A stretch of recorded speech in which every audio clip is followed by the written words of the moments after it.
અમદાવાદના નારોલમાં સાસુએ જમાઈની હત્યા કરી કાઢી। અસ્ત્રાથી જમાઈએ હુમલો કરવા જતા સાસુએ માથામાં ઈંટ મારી દીધી તો જમાઈને માથામાં ઈંટ વાગતા સારવાર દરમિયાન તેનું મોત નીપજ્યું છે। ઘર કંકાસથી કંટાળી પત્ની પોતાના પિયરમાં ગઈ હતી। પતિ પત્નીને પરત લઈ જવા માટે આવ્યો હતો આ મૃતક અને જે દરમિયાન સાસુ જમાઈ વચ્ચે માથાકૂટ થઈ હતી। પુત્રીએ માતા વિરુદ્ધ નોંધાવી છે હત્યાની ફરિયાદ અને નારોલ પોલીસે આરોપી સાસુની ધરપકડ કરી છે। આ બેનના જમાઈ અને એમના દીકરી વચ્ચે વારંવાર ઝઘડા થતા હતા અને આજ સવારે પણ ઝઘડો ખૂબ મોટો થયો હતો અને એને કારણે આક્રોશમાં આવીને એમણે હત્યા નિપજાવી હોવાનું પોલીસના ધ્યાનમાં આવેલ છે।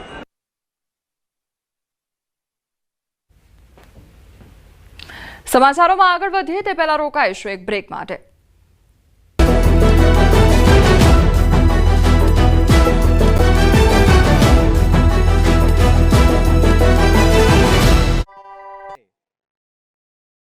સરકારનો અડધો કાર્યકાળ પૂરો થવા આવ્યો અને મંત્રીમંડળમાં મોટો રાજકીય ફેરબદલ આવ્યો। મુખ્યમંત્રી અને કેટલાક અન્ય મંત્રીઓને બાદ કરતા સમગ્ર મંત્રીમંડળમાં ધરમૂળથી ફેરફાર થયા। સ્થાનિક સ્વરાજની ચૂંટણી અને પછી 2027ની વિધાનસભા ચૂંટણીની તૈયારીના ભાગરૂપે સરકારમાં આ મોટી સર્જ નવા મંત્રીમંડળની પ્રથમ કેબિનેટ બેઠક પૂર્ણ। બેઠક બાદ મંત્રીઓને ફાળવાયા ખાતા। ધનતેરસના શુભ દિવસે મંત્રીઓ સંભાળી શકે ચાર્જ। આવતીકાલે મંત્રીઓ પદભાર સંભાળી શકે। નવા મંત્રીઓને ખાતા ફાળવણી કરાઈ। હર્ષ સંઘવી હવે ગૃહમંત્રી, ઋષિકેશ પટેલને ઉર્જા પેટ્રોકેમિકલ, પ્રફુલ પાનસેરિયાને આરોગ્ય, જીતુ વાઘાણીને કૃષિ અને સહકાર ખાતું સોંપાયું। દર્શનાબેન વાઘેલાને અર્બન અને હાઉસિંગ, અર્જુન મોઢવાડિયાને વન અને પર્યાવરણ મંત્રાલયની જવાબદારી સોંપાઈ। ત્રિકમ છાંગાને ઉચ્ચ અને ટેકનિકલ શિક્ષણ, રીવાબા જાડેજાને રાજ્ય શિક્ષણ મંત્રી બનાવાયા। દાદાની નવી ટીમમાં જ્ઞાતિના ગણિતનું બેલેન્સ કરાયું। સીએમ સહિત 7 પાટીદાર, 8 ઓબીસી, 4 એસટી, 3 એસસીનો કરાયો સમાવેશ। મંત્રીમંડળમાં 1 બ્રાહ્મણ, 1 જૈનનો સમાવેશ કરાયો। ઓબીસી જ્ઞાતિનું સૌથી વધુ પ્રભુત્વ। દાદાની નવી ટીમમાં જિલ્લાનું પણ સચવાયું બેલેન્સ। નવા મંત્રીમંડળમાં સૌરાષ્ટ્રનું કદ વધ્યું। નવા મંત્રીમંડળમાં સૌરાષ્ટ્રમાંથી 9 એમએલએનો સમાવેશ। કોંગ્રેસથી આવેલા 4 એમએલએ પૈકી ફક્ત 1નો જ સમાવેશ। કેબિનેટમાં 1 પણ મહિલાનો સમાવેશ નહીં। દાદાની નવી ટીમમાં 74 વર્ષીય કનુભાઈ દેસાઈ સૌથી પીઢ મંત્રી। કેબિનેટ કક્ષાના મંત્રી તરીકે ફરીથી કરાયા રિપીટ। દાદાની સરકારમાં નાણામંત્રી તરીકેની નિભાવી ચૂક્યા છે જવાબદારી। ભૂપેન્દ્ર પટેલની નવી ટીમમાં સૌથી યુવા મંત્રી બન્યા રીવાબા જાડેજા। જામનગર ઉત્તરના ધારાસભ્ય રીવાબાને 34 વર્ષની ઉંમરે મળ્યું મંત્રીમંડળમાં સ્થાન। રાજ્યકક્ષાના મંત્રી તરીકે રીવાબા જાડેજાએ લીધા શપથ। ગાંધીનગર મહાત્મા મંદિરમાં નવા મંત્રીમંડળની શપથવિધિ યોજાઈ। 7 પટેલ સહિત 8 ઓબીસી, 3 એસસી, 4 એસટી સાથે 26 મંત્રીઓનો થયો સમાવેશ। 6 મંત્રીઓને કરાયા રિપીટ। ગુજરાતના નવા મંત્રીમંડળની શપથવિધિ થઈ। હર્ષ સંઘવીએ સૌથી પહેલા શપથ લીધા। હર્ષ સંઘવી સૌથી યુવા ડેપ્યુટી સીએમ બન્યા। હર્ષ સંઘવીએ નાયબ મુખ્યમંત્રી તરીકેના લીધા શપથ। રાજ્યપાલ આચાર્ય દેવવ્રતે લેવડાવ્યા શપથ। ગુજરાતમાં ચોથી વખત ડેપ્યુટી સીએમની ફોર્મ્યુલા અપનાવાઈ। 1973, 1994, 2016માં હતા ડેપ્યુટી સીએમ। 9 વર્ષ બાદ ગુજરાતને ફરી મળ્યા ડેપ્યુટી સીએમ। રાજ્યકક્ષાના મંત્રીની સારી કામગીરી ફળી। કામરેજના ધારાસભ્ય પ્રફુલ પાનસેરિયાને ફરી મળ્યું મંત્રીમંડળમાં સ્થાન। પ્રફુલ પાનસેરિયા, ઈશ્વરસિંહ પટેલ અને ડોક્ટર મનીષા વકીલે રાજ્યકક્ષાના મંત્રી તરીકે લીધા શપથ। ત્રણેયને રાજ્યકક્ષાનો સ્વતંત્ર હવાલો અપાયો। જીતુ વાઘાણીએ લીધા કેબિનેટ મંત્રીના શપથ। દાદાની સરકારમાં પ્રથમવાર બન્યા મંત્રી જીતુભાઈ વાઘાણીને ફરી એકવાર મંત્રીમંડળમાં મળ્યું।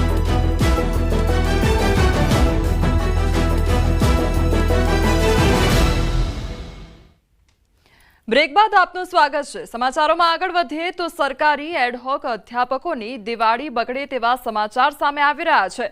સરકારી ડિગ્રી, ડિપ્લોમા કોલેજમાં ફરજ બજાવતા અધ્યાપકોની દિવાળી બગડી છે। અંદાજિત 200 જેટલા અધ્યાપકોને કરાશે છૂટા તો ટેકનિકલ શિક્ષણ વિભાગે અધ્યાપકોને કેમ છૂટા ન કરવા તેને લઈ આપી છે શોકોઝ નોટિસ। તો ટેકનિકલ શિક્ષણ વિભાગ પ્રોફેસર ઓફ પ્રેક્ટિસને આધારે કરશે નવી ભરતી। દિવાળી પૂર્વે જ ના પાડી દેવાતા અધ્યાપકોએ એલડી કોલેજ પાસે કર્યા છે દેખાવો અને સૂત્રોચ્ચાર। વર્ષો જૂના અધ્યાપકોને કેમ કાઢી મૂકવામાં આવી રહ્યા છે એ સરકારને પ્રશ્ન પૂછવામાં આવ્યો છે। અનેક અધ્યાપકો 15 થી 20 વર્ષથી ડિગ્રી અને ડિપ્લોમા કોલેજમાં ફરજ બજાવે છે। થી આવો લેટર આવે કે 3 દિવસમાં તમારી સેવા સમાપ્ત કેમ ના કરવી એનો જવાબ કરવો, અને જો જવાબ નહીં કરો તો એ પ્રમાણે આગળ કાર્યવાહી અમે કરીશું. તો પહેલાં તો દિવાળી અમારી બગડી છે એવું કહીએ તો પણ ચાલે.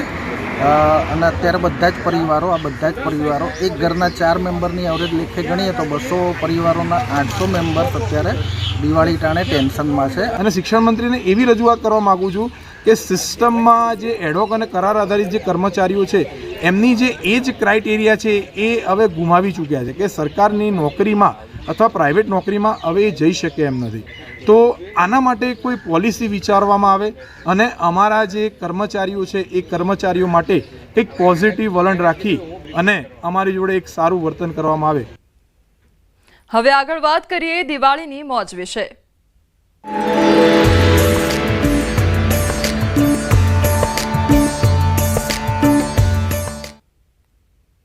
અમદાવાદમાં ફટાકડા બજાર ઉભરાઈ ગયા છે. ફટાકડાની ધૂમ ખરીદી જોવા મળી રહી છે. અવનવી વેરાયટીના ફટાકડાની ખરીદી કરવામાં આવી રહી છે. તો લોકો બજારોમાં ખરીદી કરવા માટે આવી રહ્યા છે અને આ વખતે જે ફટાકડાનું બજાર છે તેમાં લોકોની ભારે ભીડ જોવા મળી રહી છે.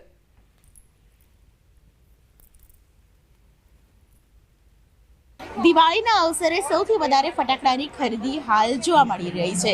અમદાવાદના શિવરંજની વિસ્તારમાં છું અને શિવરંજની વિસ્તારમાં આપ મારી પાછળ જુઓ તો ખાસ કરીને જે લોકો આવ્યા છે તે ફટાકડા લેવા આવે છે અને આ વખતે ફટાકડાની ધૂમ ખરીદી છે તે માર્કેટમાં જોવા મળી રહી છે.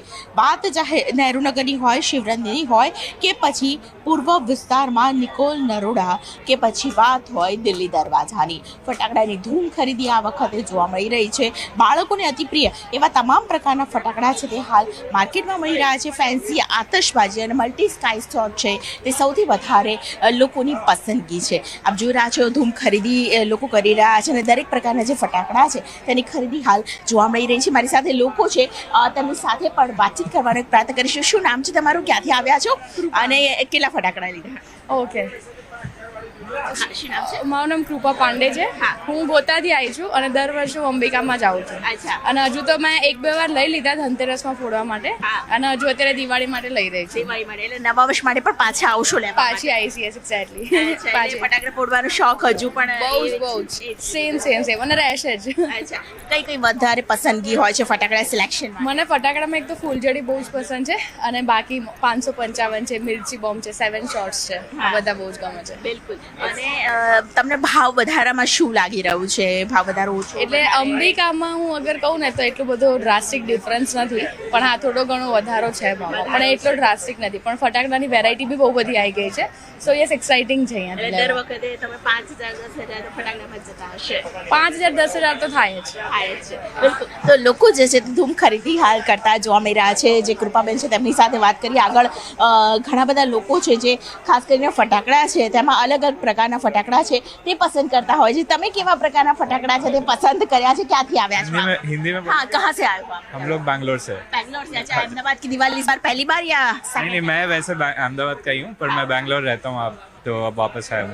वापस आए हो? क्या कहेंगे खास तौर पे फटाके की जो धूम मची है और खरीदी भी बहुत ज्यादा हो रही है, बिक्री भी ज्यादा हो रही है, क्या कहेंगे? मतलब बैंगलोर के कंपैरिजन में तो कुछ है ही नहीं कंपैरिजन, तो यहाँ पे मज़ा आ रहा है, सब पटाखे ले रहे हैं और अभी एक्साइटमेंट है फुटाने का. दिवाली लगती है अहमदाबाद में. मिठाइयाँ, कलर्स, लाइट्स, फैमिली, तो दिवाली होती है घर के साथ और अहमदाबाद में. फटाके की इसी वजह से आप लेने आए? जी हाँ, जी हाँ. What kind of varieties you have? मतलब किस प्रकार की variety? We have lots of shots. जब वो शॉट्स निकलते तो हमको पसंद है गिनती करना. 120 है तो 120 निकल रहे हैं ना. मल्टीपल वैरायटीज जो हैं तो बहुत सारे शॉट्स बेसिकली लिए हैं, फ्लावर पॉट्स लिए हैं.